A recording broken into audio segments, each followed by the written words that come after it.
शुरू करता हूँ अल्लाह के नाम से जो बड़ा मेहरबान और निहायत रहम करने वाला है।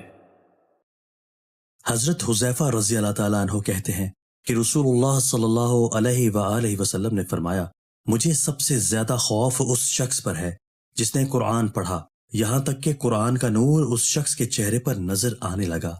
वो इस्लाम का मददगार था, फिर उससे निकल गया और उसे पसे पुश्त डाल दिया, तलवार लेकर अपने पड़ोसी के खिलाफ चढ़ दौड़ा और उस पर शिर्क की तोहमत लगाई गई। मैंने कहा, ए अल्लाह के नबी, उन दोनों में से शिर्क के ज्यादा करीब कौन है, तोहमत लगाने वाला या जिस पर तोहमत लगाई? आप सल्लल्लाहु अलैहि वसल्लम ने फरमाया, तोहमत लगाने वाला।